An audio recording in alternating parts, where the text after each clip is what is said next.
we have Steve Pease here, aka Michael Tandos, has been a member of RMMWA for maybe a decade.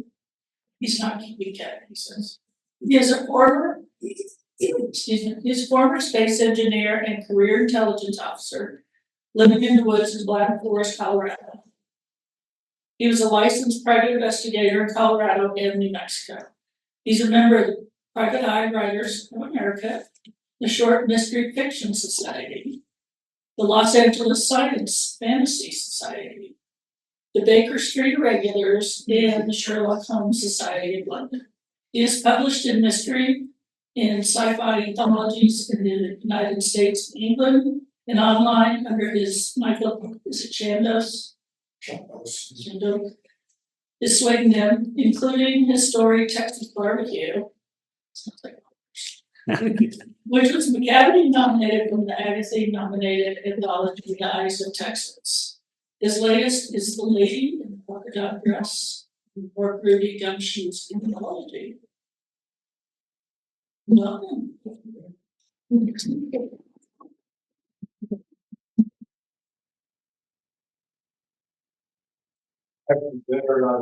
The folks would always be down about 60 minutes. What I'm going to talk about today is Dashiel Hammett, a little bit about him and his fairly hard-boiled life.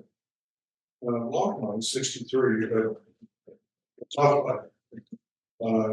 about the nature of short story mystery writing in the 20s when he was very active. And the new, I would call it American art form that he helped to establish, called the hard-boiled detective story. We'll talk about what that entails, what is a hard-boiled detective story, and then we'll use the story of the Maltese Falcon as because it's fun, and also because it's an excellent example of Dashiel, Samuel Dashiel, and born in rural Maryland, farm kid in the 1890s, left home, left school, left home. He was 13 years old, worked his way across the United States, ended up somehow in San Francisco, maybe he was 16, 17 years old. And by the time he was 20 years old, he was already working as a Pinkerton private investigator. Well, in those days, private detective is what we call it. You know, he wrote us in all his pictures. He was a very thin guy. You know, he wrote The Thin Man. He is the Thin Man because of tuberculosis.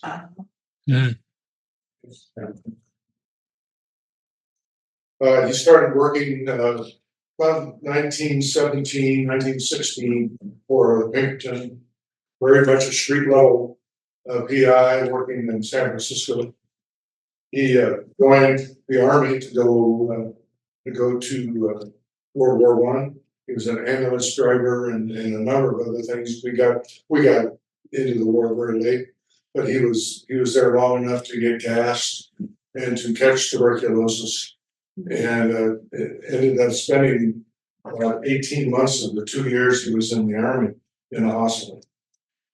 He was married by then and had 2 daughters, and he lived apart from them because tuberculosis was very infectious at that time, and very seldom did he ever see him, maybe on nice Sunday afternoons or something outside somewhere. But she divorced him later on in the 1930s. But during all that time, he helped support it and always send them money. He left. He didn't have a comfortable time writing for Black Mask magazine because depending upon the editor, they would change the title, change the character name once, a couple things like that. So he was an irascible guy, and he stopped writing for a while. And then when he came back from, or actually probably as if he was still in the hospital, he started writing some more, and he had some other arguments with Black Mask, so he stopped writing altogether in the early 20s. And he took up advertising. advertising has a lot to do with his writing style, because you have limited space and you gotta write the right message just in that space. And that's, and I'll show you here in a minute, that's his writing style, getting everything into that little bit of space. Maltese Falcon is only about 180 pages. So all his novels are kind of short. But started writing again, the advertising stuff was okay, but he wanted to get a little freer than that. And in the 1920s and 30s, he was one of the little more liberal, free-thinking, perhaps, Russell writers that was attracted to communism. He would take exception to that. He was a Marxist, you know, improving the lot of the common man, Marxist, classic ideal Marxist stuff. He did not like Russian communism. He didn't like Stalin. He didn't like the way what people did with the purity of Marxist thoughts, I guess. And but he ran. He was a member of the Communist Party up until the 50s, American Communist Party. He was in charge of a pension or a bail fund. And this is what he's being grilled over here in the bail fund, because they would provide bail to get all the people that were getting rolled up by McCarthy and Hayes and all these guys. And then they wanted to know, in this particular instance here, they wanted to know who was supplying the money. And he would not tell them. And so they convicted him of contempt of Congress, which bothers me a little bit. You're pleading the Fifth Amendment and your constitutional rights to go to jail. But he spent 6 months in a federal pen in West Virginia.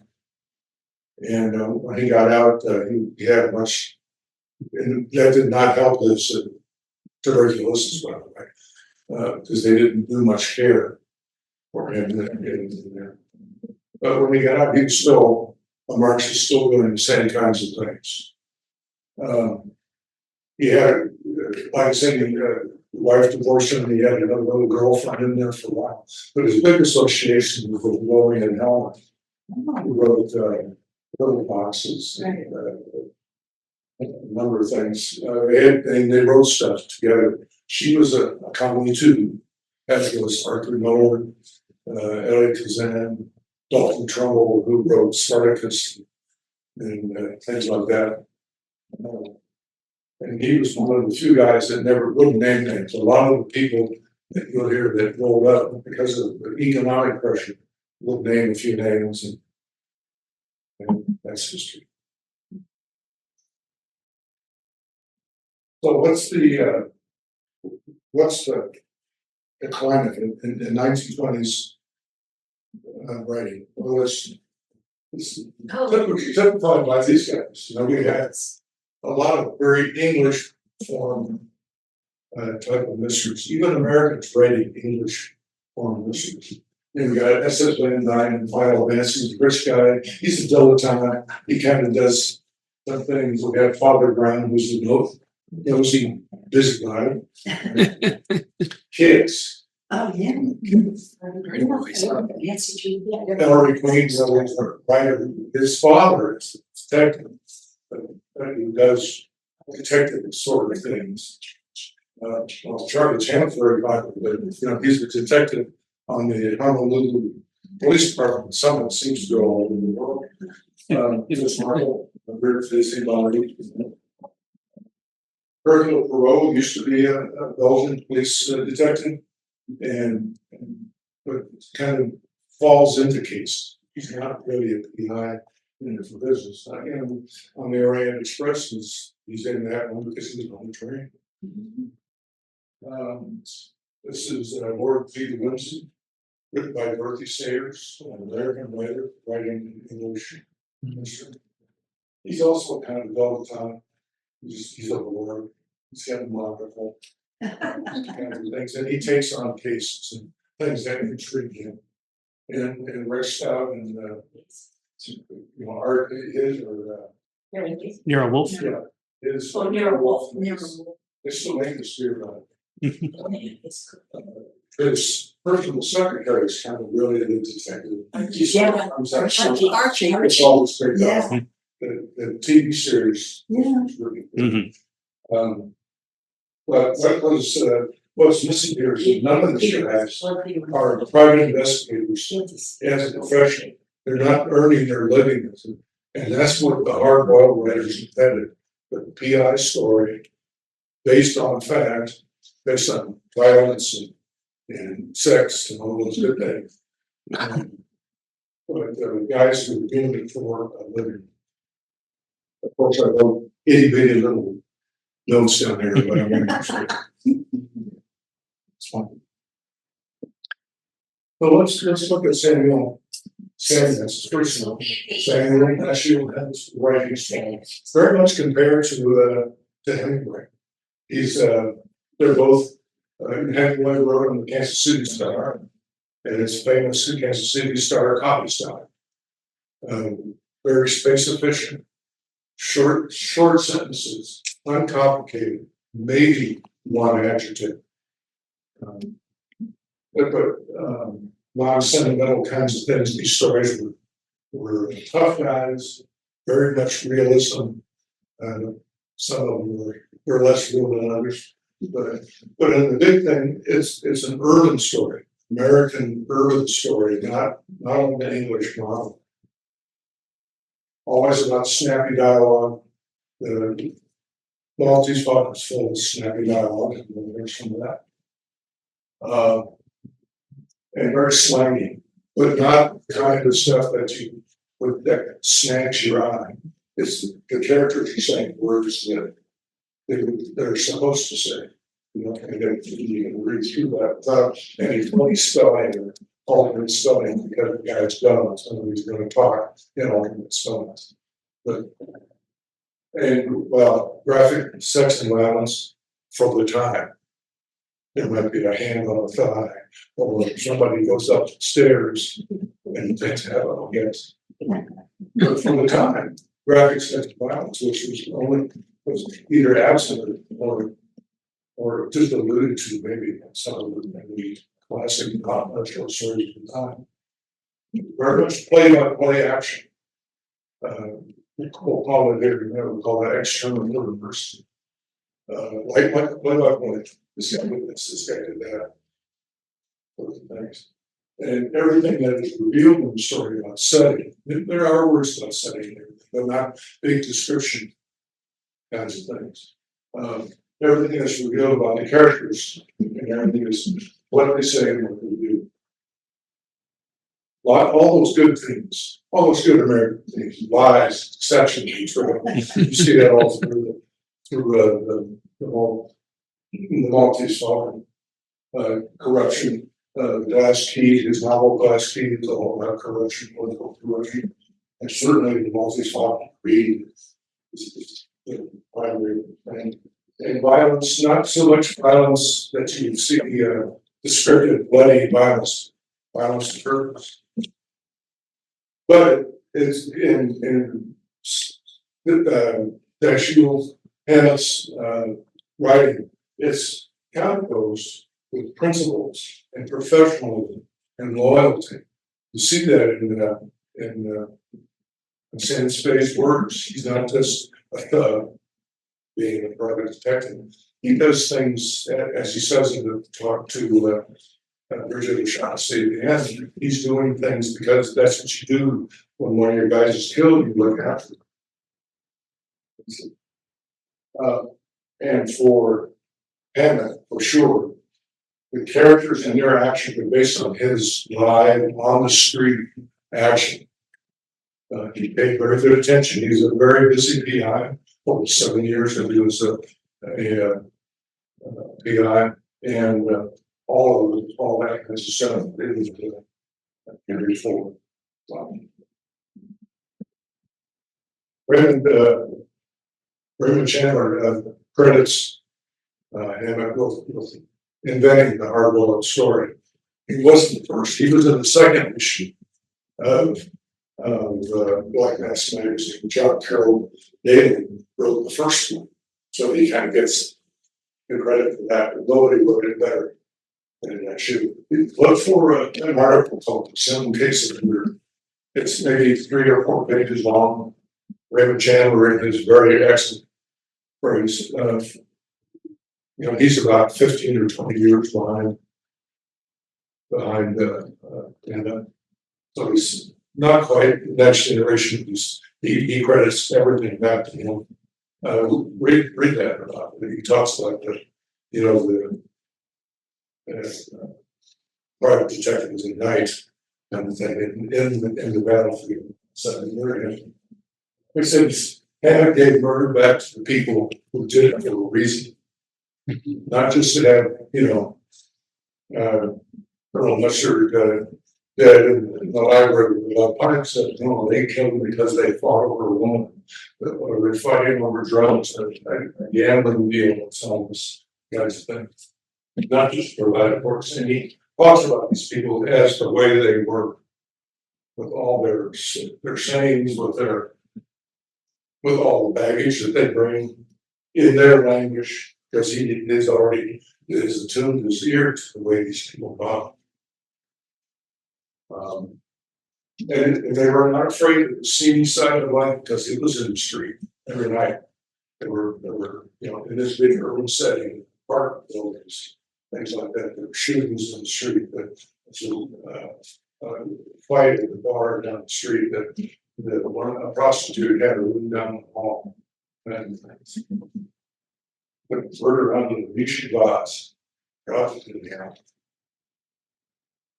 This last one is kind of an interesting point. And you write in this kind of story, well, you have the interrogation scene, you have the talking to the cop scene. But it said that Hannah he wrote those scenes like they've never been written before. Said it's just different. Said it's it's just an interrogation scene, but there's much more going on than just an interrogation. Slide. So Hammett wrote most of the short stories in the 20s when he was starting in the hospital through his advertising days, and into the 20s, and the novels into the 30s. Some of the short stories went into 33 or so like that. The novels started at about 29 and went to 34.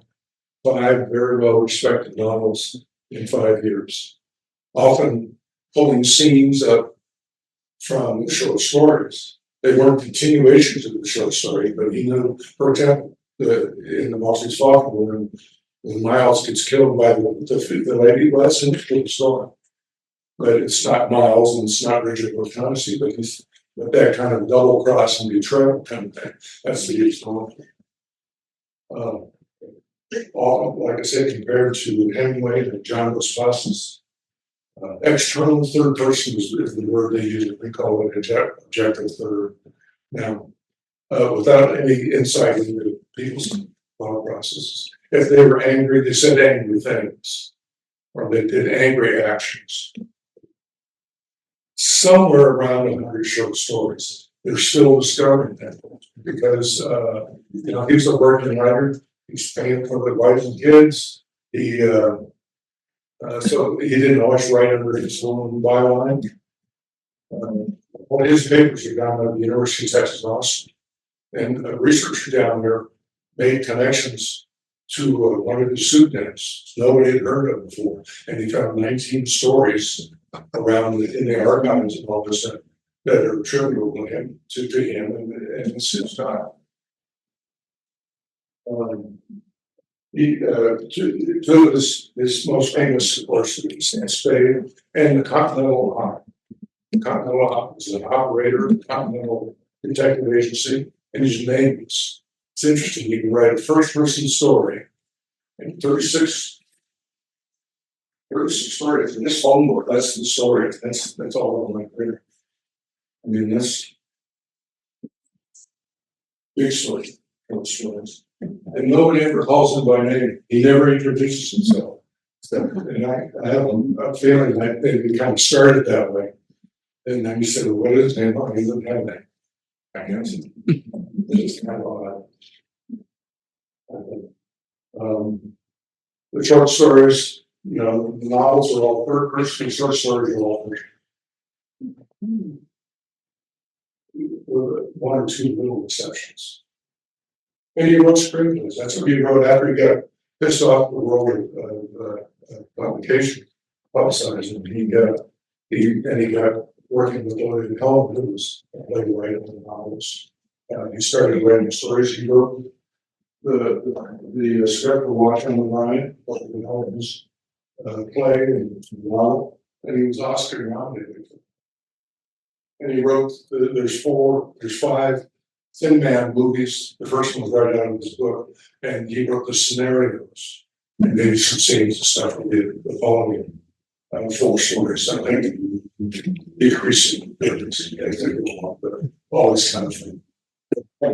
And he wrote a comic strip. He wrote the scenarios for a comic strip, Agent X and on, and he's all of that. He wrote the scenarios for that. They were golden age. I mean, this is just a portion of the newsstand. Mysteries, sports, cowboys, soap operas, the short story. And never be like this again. And he wrote for all those markets. She's pretty hard work too. Yeah. That's a girl. He is. But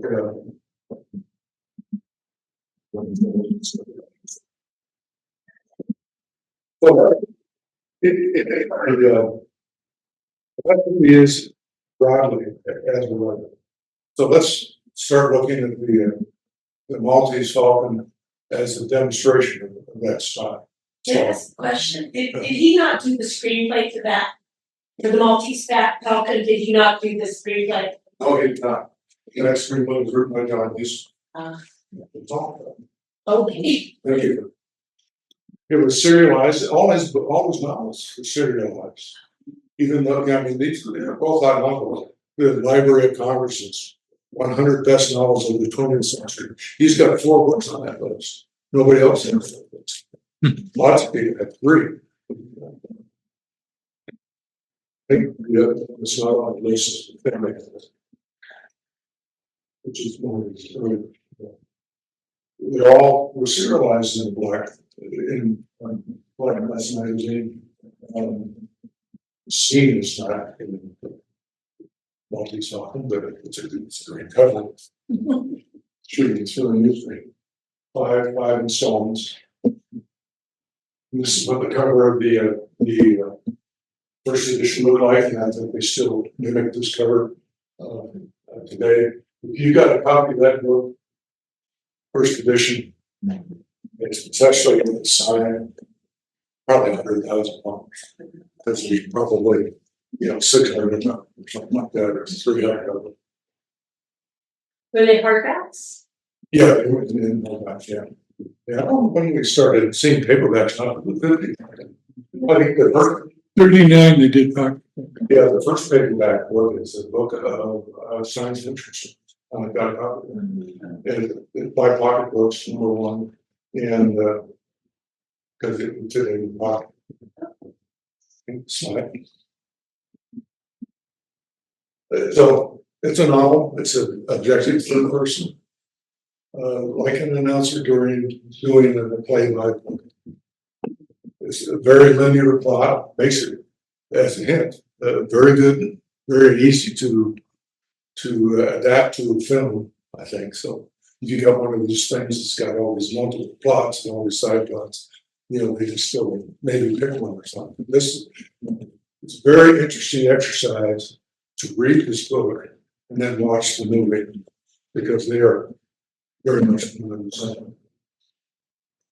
Much of the movie dialogue is straight from the book, although cleaned up a little bit in movie style, a little shortened here and there by John Huston. John Huston, the famous John Huston, was the son of Walter Huston. At the time, an Oscar-winning actor in Hollywood, a paragon kind of guy who plays Captain Jackie, the guy that dies, and they're uncredited. Probably one of those things, hey, we forgot to catch that part. He died. But he was working for Universal, I think, as a script doctor. because he was so good at cleaning up stuff and writing dialogue himself that that he was the guy that wrote this screenplay. The theme is of course deceit, greed, truth versus lies, especially with Bridget O'Shaughnessy.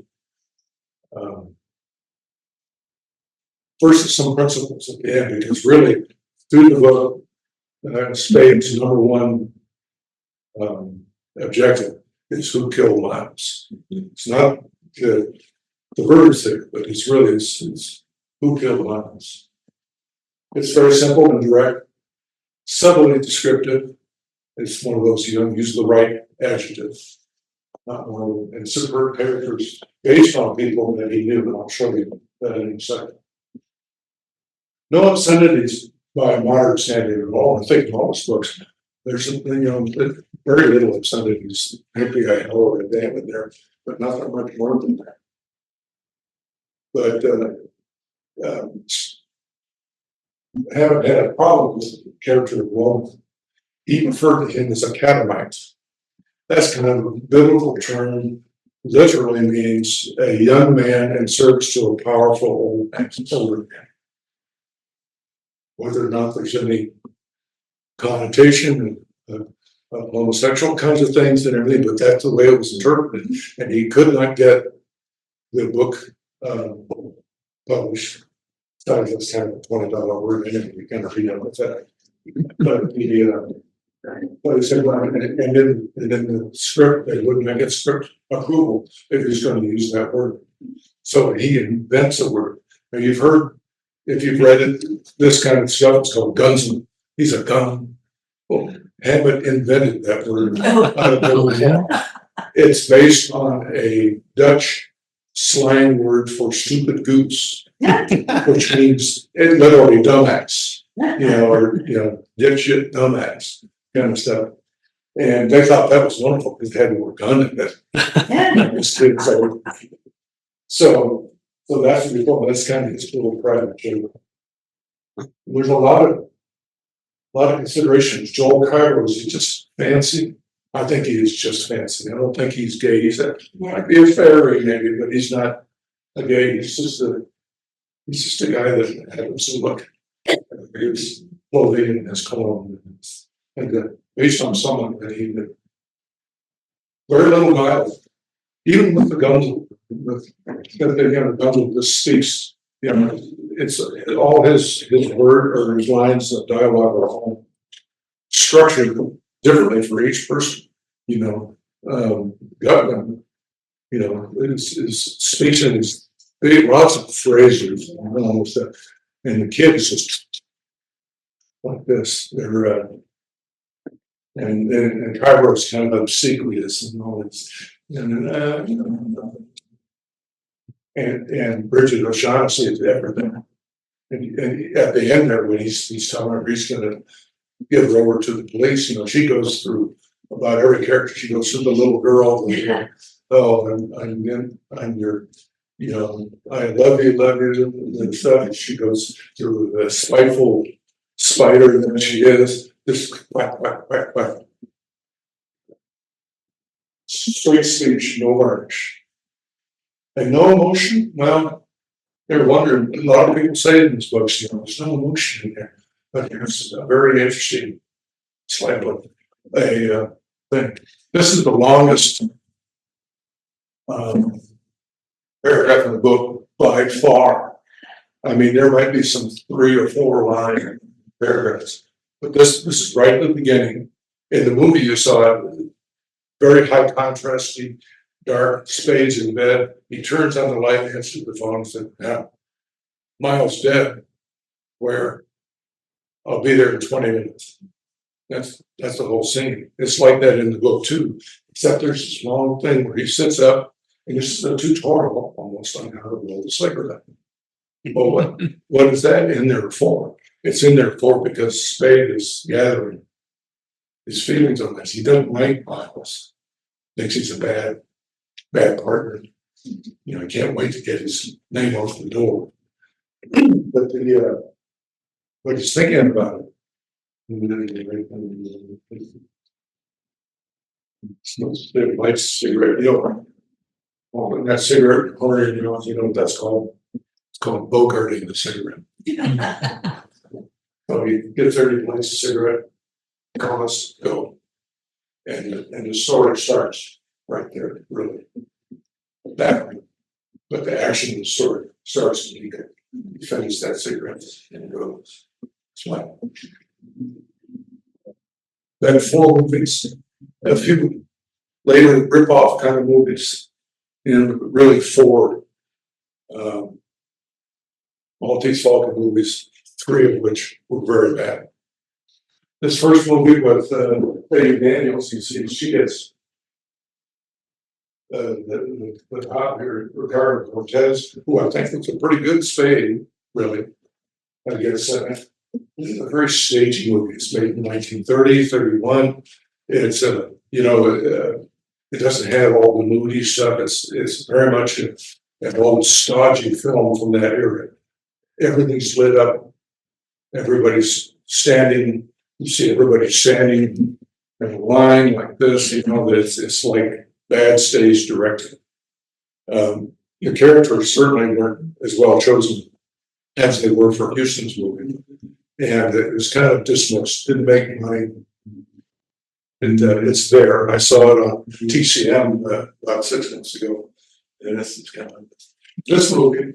It's meant to be kind of take the idea, but really it's just Spade and Bridget, and a comedy, kind of a mystery comedy kind of thing. Betty Davis, blonde hair, and she described it as junk. And you can see with all the invective that Betty Davis could get into said, would you like the movie? It's junk. Okay. Next one. And we have, of course, this one, and there's a whole lot of Hollywood hype in this poster. She never advanced like that, but there we are. And this, I'll show you in a minute. This image right over here, that's from his previous movie, High Sierra. Oh. He's got this shirt on, he's got the white sidewalls, and you got 245s on here. I'll show you that exactly. But that was a successful movie, and so it works for the poster. This was made in 1975. Kind of framed it, kind of like a caper movie like this, and all funny. It was probably funny for about 30 minutes, and it's just terrible. Interesting. I got it, one of the statuettes. I think it's from this movie. I bought it from Murder by the Book, which was the local store in Los Angeles. Not there anymore.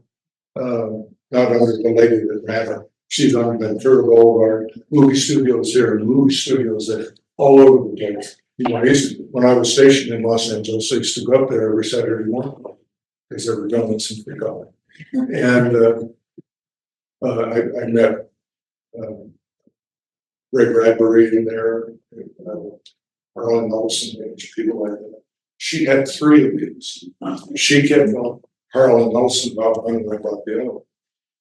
And I don't know if they're really said to, I think it's probably somebody who worked on the movie, probably making a few for himself out the back door. I've never seen this movie stage junior, and it's probably okay.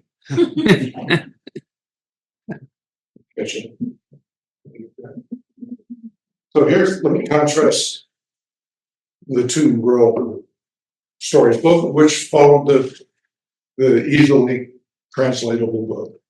This is the first movie. This is the second. You got Spade in front. That's Joel Cairo over the side, looking kind of very classical for that time. I was watching a 15-part series the other day. And everybody had black slick hair and little pencil. But and this is Romer. played by the guy who played who played Dracula's. Oh, right. Yeah, he's eating flies and all that, but he's such a recognizable character. I mean, it's just, and this is a government who has no gut, not like he does.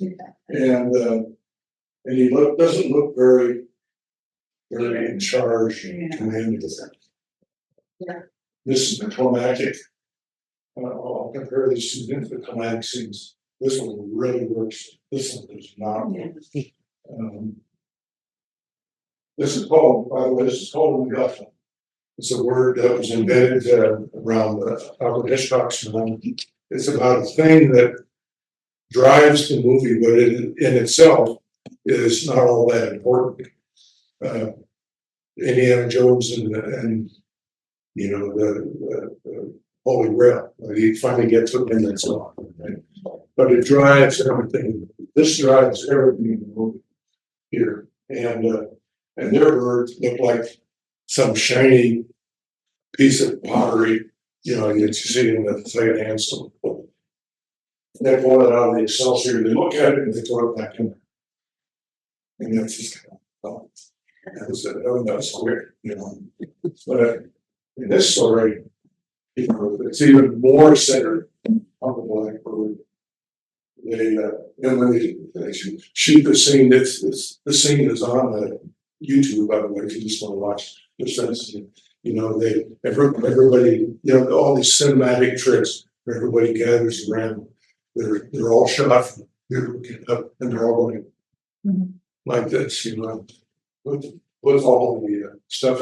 He's in the back, Spay's over here, you know, getting off on everything because he's watching these guys. You know, what's going to happen here? You know, watch these guys go for. They're all going to go for it. And it turns out to be bad, and then Spade is laughing at him. But this, you can see this is just kind of, it looks to me, I used to be a working actor a long time ago. And these guys, it's just not working for me with this. This is classic. This was number 10, I think, in Library of Congress's first 10 movies selected for the preservation. Very good fun. Yeah. So who are we going to cast? Well, Hammett wanted George Matt. Both these guys are from the street. I mean, he's definitely from the street. Bugsy Siegel was his good friend. Yeah. And he worked in the street. He knew all this stuff. He understood this guy. TB patient. Gave up drinking, but couldn't give up smoking. Died from emphysema. But wanted him to this unagreeable, very unagreeable person. I don't know how he became a well-known actor. He's not trained anyway. But he didn't want to do this movie because I don't do remakes. You know? And those other two movies are crap. I don't want to make the third one. I'm saying that. He went on to make kind of a costume drama. If you can imagine George Raft in a white wig, you know, costume drama. It's a successful movie. But I can't, well, you can find the name of it if you look hard enough, but nobody knows that. John Houston, he wanted Humphrey. He had just worked with Humphrey, you know, on High Sierra. He knew what he could do. He knew he could do the hard sell Sam Spade character like this. But he was very happy when he self-initiated out of it. But really, one of the hard ones who kind of got this guy was smoky. That was a real bad picture. But Humphrey could do this stuff. This is a Petrified Forest, which he did on Broadway to the acclaim. Rich kid, you know, he didn't come from the street. He's a rich kid. And according to Catherine Hepburn, a snitter. From African, makes sense. And, but, you know, he plays this like a little cliche, he's walking around, you know, being touched this and that, but very hard guy. And here we are, see, just like that poster, you know, here we are in High Sierra, a successful movie. Wasn't expected to be, thought it was just gonna be a routine melodrama. If you ever get a chance to see that, that is worth watching. Not the best movie in the world, like Maltese Falcon kind of is, but it's well worth watching in that film. So here, let's get down, let's look at these guys and where they came from. Gutman is based on a guy named, these guys were all based on people that he knew. And then he pulled some, not some of them, a couple. But this Gutman is based on a guy named a British PI by the name of Mandy Gregory, who was huge in all this kind of stuff.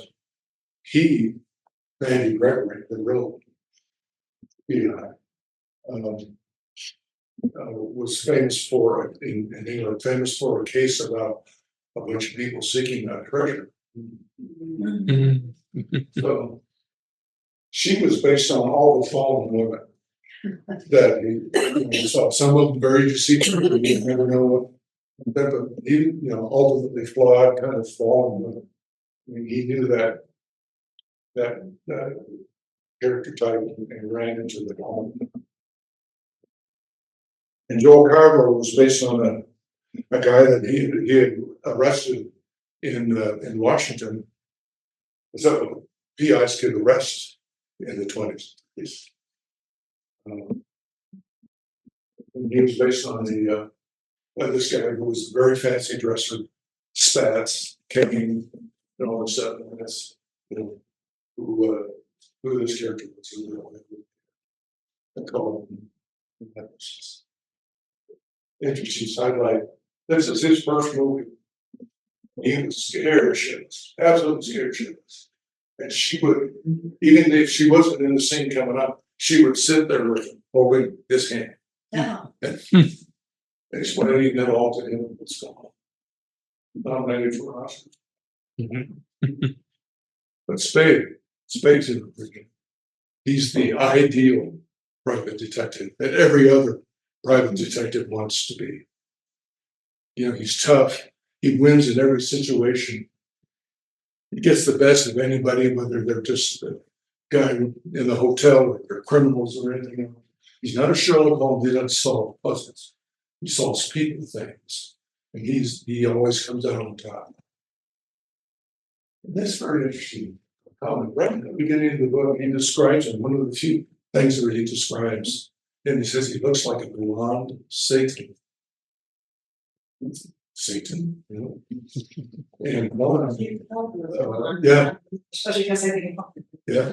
Philip Marlowe was supposed to be blonde too, but dark blonde, brown kind of. And both of them played with black hair. That was not a point with Dashiell Hammett at all. And he describes him as having these V's in his face. His jawline was a V, the corner of his mouth was a V, the eyebrows and his eyes were a V. I don't know what the metaphor is. Classic dialogue. This is his and Houston's best stuff. And these are best said. This is where I prove what I haven't been actor of that. He said, I just trust the man that says the way he's got to be careful not to break too much because he's not to be trusted when he does. And they're all said that a lot of those things. Why does that work that fast? Not to be trusted when he does. I'll be sure it's perfect that I'm supposed to be that kind of reputation of different business, bringing high priced jobs, making it easier to deal with the end. I'm going to send you over. Great scene, you know, when you find like she's trying all her wiles, you know, going from personality to personality, and he's getting his vengeance. There, she's going out. I'm going to send you over. Give you a good break. You know, the same way in 20 years now. You know, you can come back to me then. I'll wait. And if it hanged all over you. And then he said right at the end, he said, they're gonna hang you by that neck, sweetheart, and all this stuff. I'll have some restless nights. But that'll pass. I think this ain't gonna bother me for it. When Lance Partner's killed, you're supposed to do something. Doesn't make a difference if you thought of it, it's your partner, you're supposed to do something about it. And it happens, we're in the detective business. Well, when one of your organization gets killed, it's bad business, so what the killers get away with it. It's bad all around, bad for every detective everywhere. And he said those lines in those two bunches of it. That's the only words in that whole sentence that they had cut out of the book. But we said we were talking about the Maltese Falcon. What about the Maltese Falcon? A lot of war about the Maltese Falcon. People who profess to know all about it and how many there were and all this stuff. And some people that really I don't know said that there were it's kind of about maybe 4, maybe 5. I saw read the other day that there were 8, possibly there were 8. Where are the 8? Nobody knows. Houston went to a sculptor friend of his named Fred Sexton. Said, I need a bird. It needs to be kind of exotic, and it's from Malta.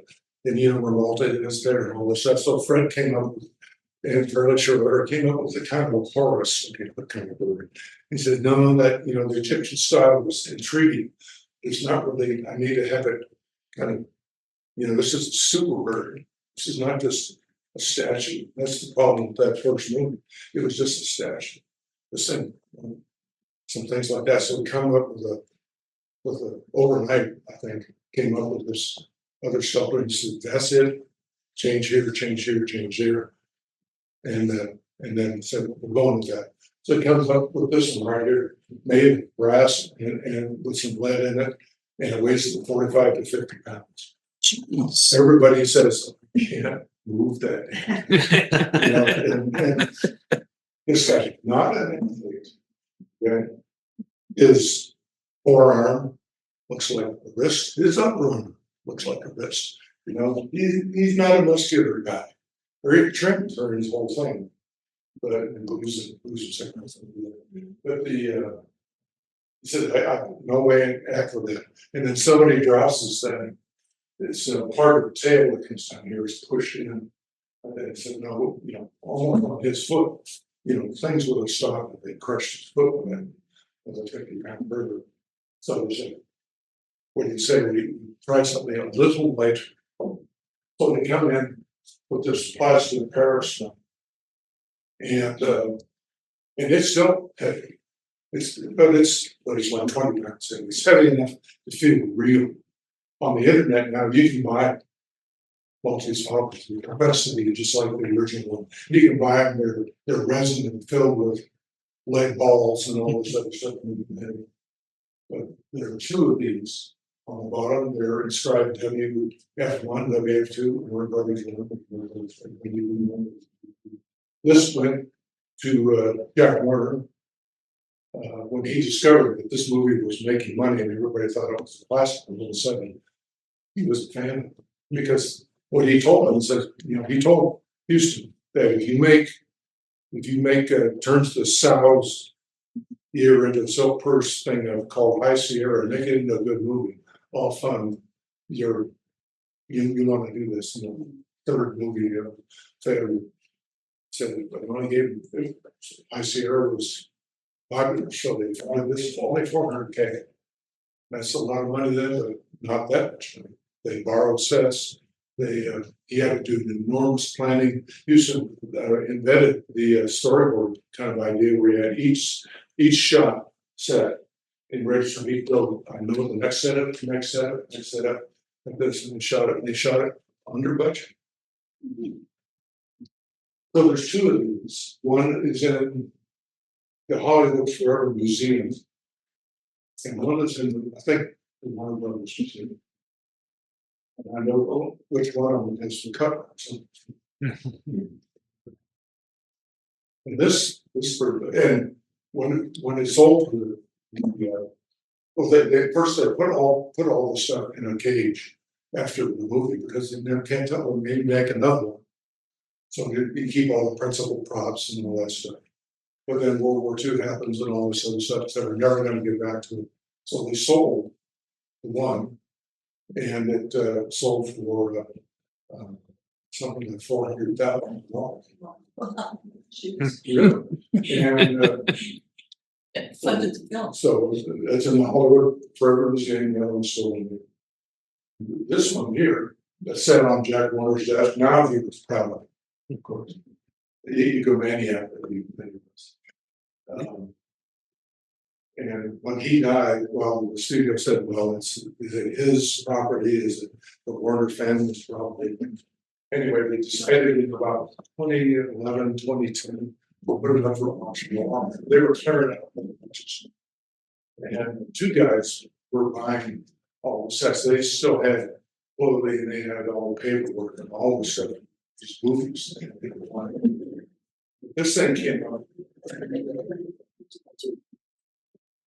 Eventually purchased by a call-in house bidder for $4 million. The most expensive prop for quite some time. I think only topped by Dorothy's slippers. But and it's not seen who was the anonymous bidder. Some people think Leonardo DiCaprio, but nobody will explain it, except I'm sure it's probably in his study if he's got it and nobody else. So we get to the end, it's not the end of the time. This is the end. Otto Pensker, this very bookstore says noir can't have a happy ending. And this is pretty noirish. And they did that to Last Casablanca. That was a fairly noir, tough tale, and then they shot the real tale. The real ending in Casablanca, he gets on the airplane, leaves her with him, with her husband, and says, good luck with the Nazis. And he leaves and he said, oh, that's too dark. So they shot, came back, got the Nazi guy who was really a Jewish refugee from Germany, oddly enough, and Claude Rains and Humphrey together to shoot, then walking off into the fog. Well, so you can't have a happy end. In the book, Spade just goes back to the office. He turns around, everybody's resting, goes back to the office in a big kind of plot circle. Effie shames him for being so nasty to the missile shots. Since he killed Miles and said, well, I know, but you just treated her. And then she said, oh, I was here. I was Miles's wife that he had a little son with one time. Now she's claiming damage. And you saw that a couple of times in the movie. And he just said, send her in. And that's how the movie. Well, in the movie, the cops take Bridget away. And they mentioned that Wilmer shoots Gutman. And the cops capture the other two. We got him. Ward Bond says, we got him. Why ever dead? I don't know, but we got him. I think that's what Kyle, his favorite was Shakespeare's Tempest. Such stuff as dreams are made of. And we have a classic film noir ending where the bad guy, you get this premonition of just reserves. You'll see the scene, he's coming up a stairway and super dark stairway, and the light comes on and it spears the guy with a little rectangle light. Or the banister comes up and there's, it's like bars. She stands there and they slam this gate on that. I think, shit, she does not react. She's gone, and wow. Like that, and a little Easter egg of that is that this that Chief said, and the elevator's not an elevator, and it's not going anyways. They close the door on it, you see her shape as illuminated from behind, and a board comes down, making it look like the elevator's going down, except she's not going down, this is the board. Slide. So where did he get this? Well, it's based in fact. It really is. The hostile workers were one of the 5 great clans of crusaders. Guys in black, they did occupy and own Malta. Charles this gave it to them. They got kicked out in the 1700s by the King of France. They still exist. Here we are at the Vatican. They still run hospitals all over the world. Hospitals, and that's the crown of Grand Master, and that is not plastic. So there's the 2 areas that get Tripoli, and Malta goes on down, and Malta's in the family. If you pick it up, all the wealth coming in out of the Levant, out of the Middle East, Egypt, and all that stuff, it's going to come up here. It's not going to this side of Italy. That's the poor side, even though Venice is that way.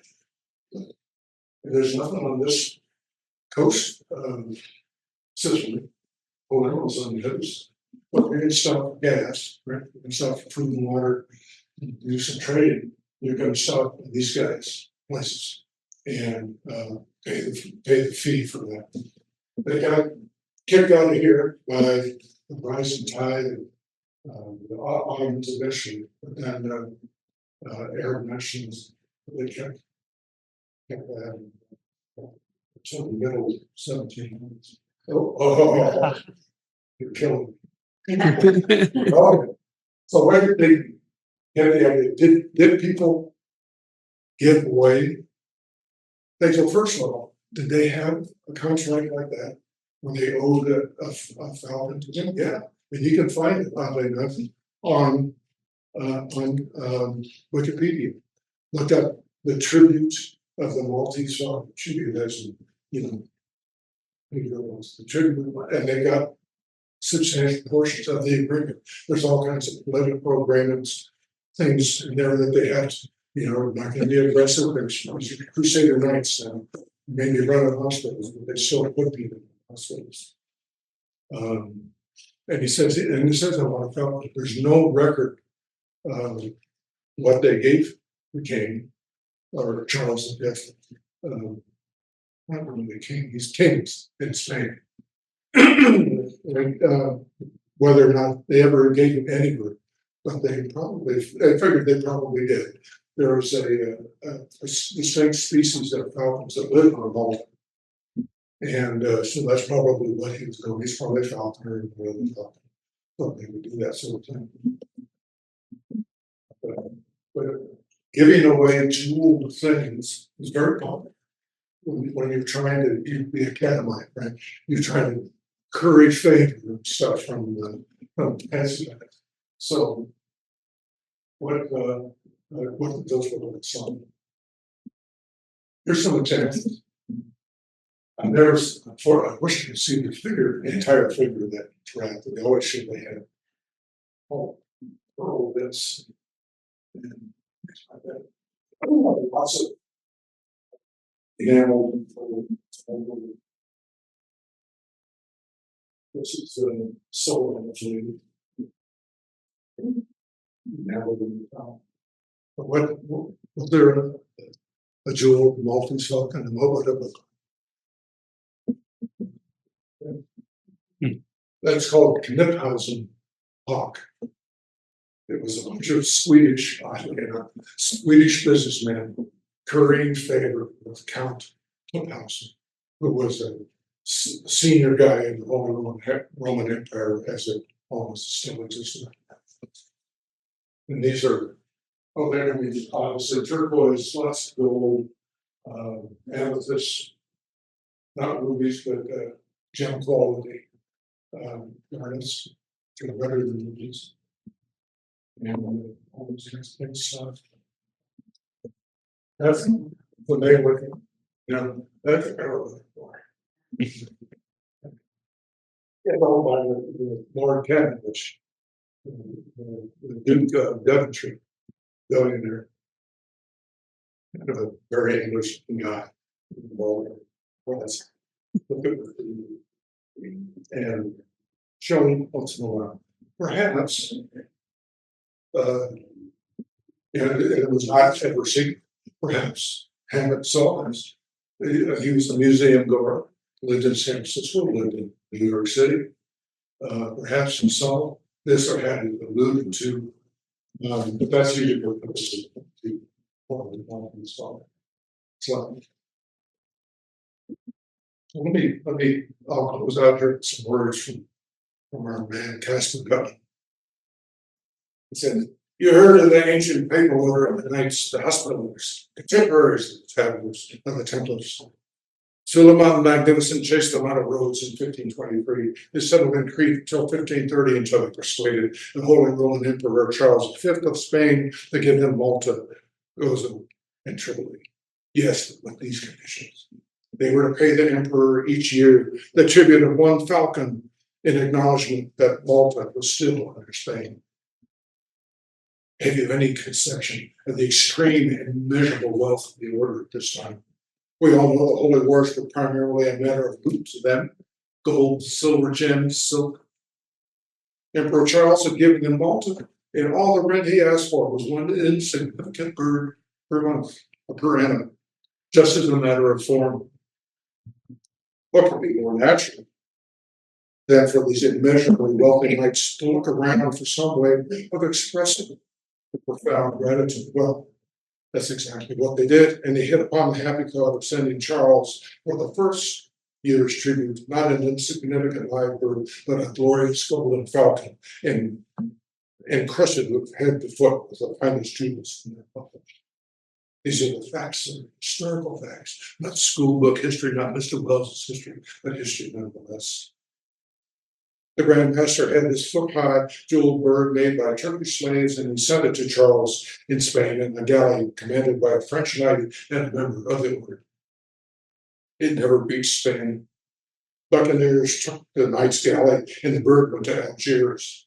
For the next 200 years, it seemed to have passed from wealthy family to wealthy family, when it appeared in Paris about 1840. By this time, the jewels were gone, quite naturally, and the bird had acquired the coating of black enamel, looking nothing more than a very interesting black statuette. For 70 years, the marvelous item was kicked around Paris until 1923, when a Greek antique dealer named Constantinides found it in an obscure shop. It didn't take him long to learn what it was and to acquire it. No thickness of enamel could hide value from his eyes. He knew that he was in no hurry to convert his find into money. He knew that, enormous as its intrinsic value was, a far higher and terrific price could be obtained of it as a monument of history. Constantinides re-enameled the bird, apparently, just as it is now. I got wind of the find while in London, and I had to have it. 1 year to the very day after Constantinides had acquired, his establishment was burglarized and him murdered. I raced to Paris with the bird that disappeared. It took me 17 years to locate the bird. I traced it to the home of a Russian general, one Kemedov, in a Constantinople suburb, who didn't know a thing about it. It was nothing more than a black enameled figure to him. He wanted $10,000 for it. Dollars, mind you, not even pounds. So I sent some agents to get it. And well, sir, they got it. Now,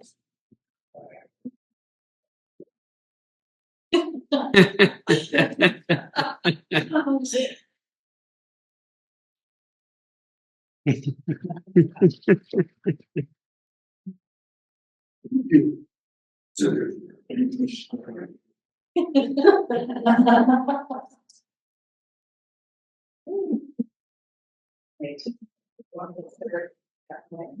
Okay.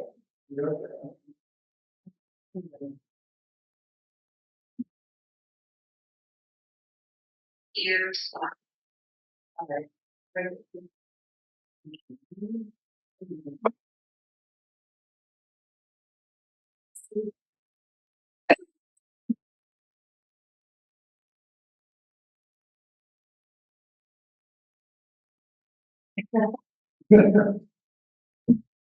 Wow, it's so echoey.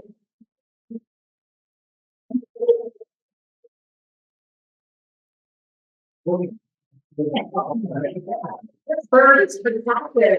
Here we go. Again. Oh, after you fill in the heads.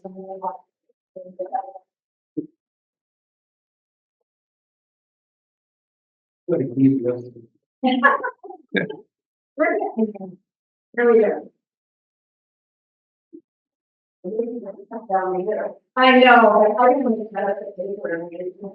Here we go. Yeah.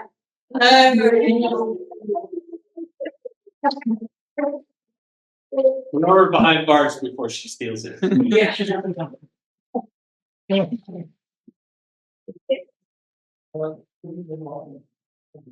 That is amazing. What an, oh, wow. Yeah. But is it worth killing for?